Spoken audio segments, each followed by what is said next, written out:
नमस्कार मित्रों, history research point पर आप सभी का स्वागत करता हूं।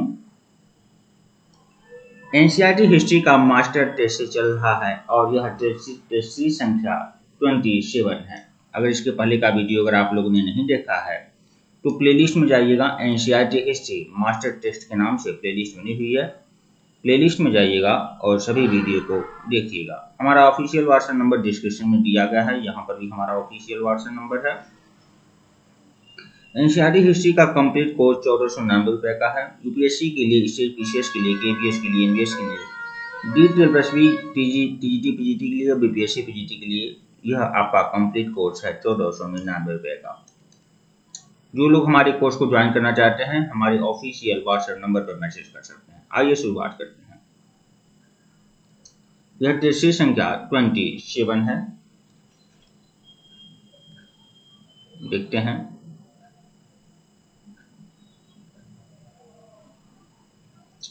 टेस्ट संख्या 27।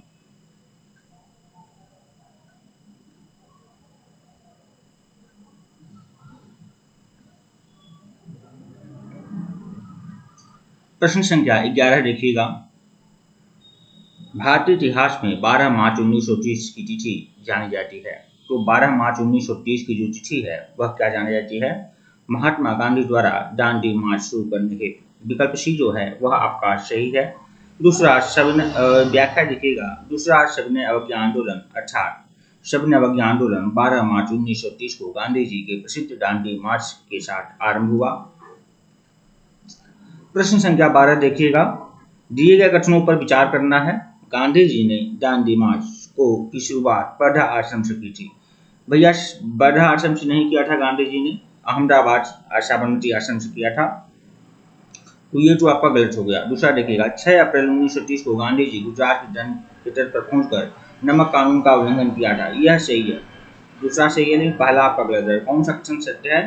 तो केवल 2, मतलब विकल्प बी। थोड़ा सा अस्वस्थ होने के कारण मैं सही तरीके से बोल नहीं पा रहा हूँ, ठीक है। व्याख्या देखिएगा। सविनय अवज्ञा आंदोलन के दौरान महाराष्ट्र, कर्नाटक और मध्य भारत में लोगों ने जंगल कानून तोड़कर इसका विरोध प्रदर्शन किया था। प्रश्न संख्या 13 देखिएगा। सविनय अवज्ञा आंदोलन के दौरान किन स्थानों पर लोगों ने जंगल कानून को तोड़कर अपना विरोध प्रदर्शन किया था? तो महाराष्ट्र में, कर्नाटक में और मध्य भारत में। 1, 3, 4 1, 3, 4 है या शायद देख लेते हैं इसका। हाँ, 1, 2, 4 है। 1, 2, 4 है। हाँ, वही 1, 2, 4 1, 3, 4 कह रहा हूँ। मैंने लगाया, टिक तो सही लगाया, बोर्ड सही गलत रहा था। विकल्प डी। व्याख्या देखिएगा। सविनय अवज्ञा आंदोलन के दौरान महाराष्ट्र, कर्नाटक और मध्य भारत में लोगों ने जंगल कानून तोड़कर इसका विरोध प्रदर्शन किया था। प्रश्न संख्या 14 देखिएगा। सविनय अवज्ञा आंदोलन के दौरान संबंध में दिए गए कथनों पर विचार करना है। इस आंदोलन के दौरान पूर्वी भारत की जनता ने चौकीदारी कर अदा करने से मना कर दिया। इस आंदोलन ने महिलाओं की बड़े पैमाने पर सक्रिय सहभागी रही। तो देखिए, सविनय अवज्ञा आंदोलन में क्या हुआ था? पूर्वी भारत की जनता ने चौकीदारी कर अदा करने से मना कर दिया। सही है। इस आंदोलन ने महिलाओं की बड़े पैमाने पर सक्रिय सहभागिता रही। 1 भी सही है और 2 भी सही है। 1, 2 दोनों सही है। 3 भी सही है। इस आंदोलन के दौरान रानी गैडिलियो ने पूर्वोत्तर भारत में ब्रिटिश विरोध की कमान संभाली थी। 3 भी सही है। और यहाँ पर 1 और 2 भी आपका सही है। ठीक है। 1, 2, 3 विकल्प डी। व्याख्या देखिएगा। सविनय अवज्ञा आंदोलन के दौरान पूर्वी भारत में ग्रामीण जनता ने चौकीदारी कर अदा करने से इनकार कर दिया। देश में हर जगह जनता हड़तालों, प्रदर्शनों और विदेशी वस्तुओं के बहिष्कार में भाग लेने लगी और कर अदा करने से इनकार करने लगी। सविनय अवज्ञा आंदोलन की एक प्रमुख विशेषता स्त्रियों की भागीदारी रही है। हजारों स्त्रियों ने घर से बाहर निकली, सत्याग्रह में भाग लिया। विदेशी वस्त्र और शराब बेचने वाली दुकानों पर धरना देने में उनकी सक्रिय भूमिका रही। इस तरह से आंदोलन की गूंज देश के एकदम पूर्वी कोनों में सुनाई पड़ी। इसमें बड़ी पूरी जनता की बहादुरी से भरपूर भागीदारी रही। नागालैंड की रानी गैडिलियो ने पूर्वोत्तर भारत में इस आंदोलन की कमान संभाली थी। प्रश्न संख्या 15 देखिएगा। खुदाई खिदमतगार संगठन के संबंध में नीचे दिए गए कथनों पर विचार करना है। इस संगठन के नेतृत्वकर्ता खान अब्दुल गफ्फार खान थे। यह संगठन भारत के उत्तर पश्चिमी क्षेत्र के अशरफों के द्वारा बनाया गया था। यह भी सही है आपका। अशरफ नहीं होगा, पठानों होगा, तो इस साइड गलत है। तीसरा देखिएगा, इस संगठन के लोग हिंसक प्रदर्शनों और कार्रवाइयों के द्वारा स्वाधीनता आंदोलन में सम्मिलित थे। ये तो गलत है आपका। कौन सही है भैया? तो बी, मतलब जो कौन सा कथन असत्य बोल रहा है ना, तो वही कराऊं। 2 भी असत्य है और 3 भी असत्य है। विकल्प बी सही, केवल एक ही है। व्याख्या देखिएगा, केवल पहला कथन सत्य है, दूसरा और तीसरा असत्य है। सविनय अवज्ञा आंदोलन बढ़कर भारत के एकदम उत्तर पश्चिमी छोर पर पहुंच गया और बहादुरी और शेरदिल के पठानों में जोश भर गया।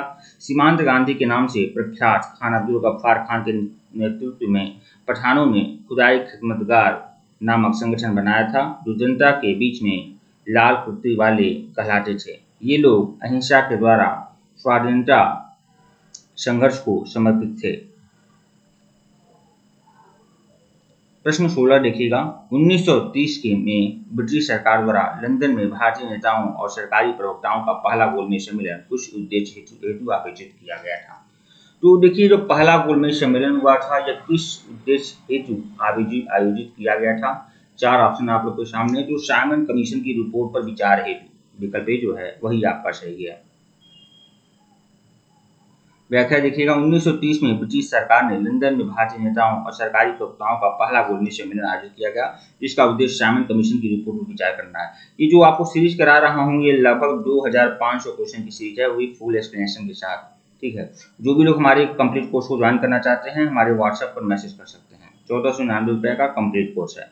प्रश्न 17 देखिएगा, गांधी इरविन समझौता के संदर्भ में नीचे दिए गए कथनों पर विचार कीजिए। थोड़ा सा सही तरीके से बोल नहीं पा रहा हूँ, तो मुंह पर चोट लगा है, जिसकी वजह से आप समझ सकते हैं।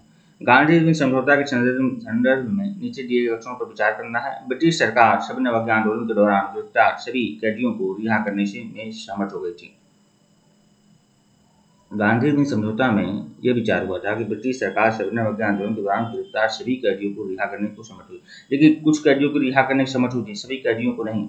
जो हिंसक गतिविधियों में शामिल थे, जो कैदी, उनको रिहा करने में सहमत नहीं बनी थी। लोगों को नमक बनाने का अधिकार दिया गया था, सही है। इस समझौते के तहत कांग्रेस ने सविनय अवज्ञा आंदोलन रोक दिया था, यह भी सही है। तो कौन सही है? 2 और 3 आपका सही है। 2 और 3 कौन सा ऑप्शन सत्य है? 2 और 3, विकल्प बी जो है आपका सही है। व्याख्या देखिएगा, पहला कथन असत्य है। Viceroy Lord Irwin Gandhi ji के बीच मार्च 1931 में एक समझौता हुआ, जिसे इतिहास में गांधी इरविन समझौता के नाम से जाना जाता है। इस समझौते के तहत सरकार ने अहिंसक रहने वाले राजनीतिक बंदियों को रिहा करने पर तैयार हो गई। दूसरा और तीसरा कथन सत्य है। इस समझौते के तहत उपयोग के लिए नमक कान बनाने का अधिकार और विदेशी वस्त्रों और शराब की दुकानों पर धरना देने का अधिकार भी मान लिया गया। इस समझौते के तहत कांग्रेस ने सविनय अवज्ञा आंदोलन रोक दिया। प्रश्न 18 देखिएगा, कांग्रेस ने किस गोलमेज सम्मेलन में भाग लिया था? तो कांग्रेस ने पहले गोलमेज सम्मेलन में भाग नहीं लिया और तीसरे गोलमेज सम्मेलन में भी भाग नहीं लिया। ठीक है, कुल 2-3 गोलमेज सम्मेलन हुए थे, तो कांग्रेस ने भाग लिया था यही दूसरे वाले गोलमेज सम्मेलन में। तो विकल्प बी जो है आपका सही है। आपका गांधी इरविन समझौते के पश्चात कांग्रेस ने दूसरे गोलमेज सम्मेलन में भाग लिया था। कांग्रेस की ओर से गांधी जी दूसरे गोलमेज सम्मेलन में भाग लेने कहाँ पहुंचे थे? इंग्लैंड पहुंचे थे। प्रश्न 19 देखिएगा, निम्नलिखित घटनाओं को कालक्रमानुसार व्यवस्थित करिए। नेहरू रिपोर्ट जो आया था 1928 में आया था। गांधी इरविन समझौता 1931, सविनय अवज्ञा आंदोलन 1930, भगत सिंह को फांसी 1931। ठीक है, ये आपका देख सकते हैं। तो आप क्रम से लगा सकते हैं, पहले आपका ये आएगा, पहले नंबर पे आपका ये है 1, फिर दूसरे नंबर पे आपका ये है 2, तो तीसरे नंबर पे आपका नहीं, दूसरे नंबर पे ये है, दूसरे नंबर पे 2 है, फिर उसके बाद 3 है, उसके बाद ये आपका सबसे लास्ट में 4 है। ठीक है, ऐसे आप सम्मिलित कर सकते हैं। बी, नेहरू रिपोर्ट 1928 में 12 मार्च 1930 को, गांधी इरविन समझौता 5 मार्च 1931 और भगत सिंह की फांसी 23 मार्च 1931 है। प्रश्न 20 देखिएगा, इस सीरीज का सबसे आखिरी प्रश्न। 1935 के भारत शासन कानून की विशेषताओं और संबंध में नीचे दिए कथनों पर विचार करना है। एक अखिल भारतीय संघ की स्थापना। 1935 में क्या हुआ था? एक अखिल भारतीय संघ की स्थापना हुई। ब्रिटिश भारत की 50% जनता को मताधिकार प्रदान किया गया था, यह भी सही है। सांप्रदायिक प्रतिनिधि प्रणाली की समाप्ति की गई थी। ये सही नहीं है आपका, ये सही नहीं है। कौन सही है? 2 शायद 1 और 2 आपके सही हो सकते हैं। 1 हाँ, केवल एक ही सही है, केवल एक ही विकल्प ही सही है। ये भी आपका गलत है। अखिल भारतीय संघ की स्थापना हुई थी, बस यही सही है।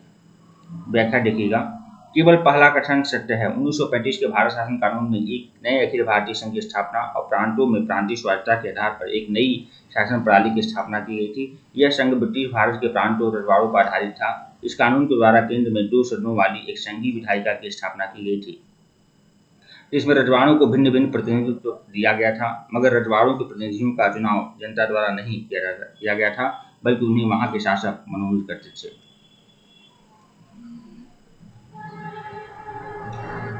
ठीक है मित्रों, वीडियो को लाइक और चैनल को सब्सक्राइब करिएगा। टेलीग्राम को बिल्कुल ज्वाइन करिएगा, चैनल को सब्सक्राइब करिएगा। धन्यवाद। आप लोग को 1499 का कोर्स है, आप लोग ज्वाइन कर सकते हैं। हमारा ऑफिशियल व्हाट्सएप नंबर डिस्क्रिप्शन में दिया गया है, ऊपर भी शो हो रहा है।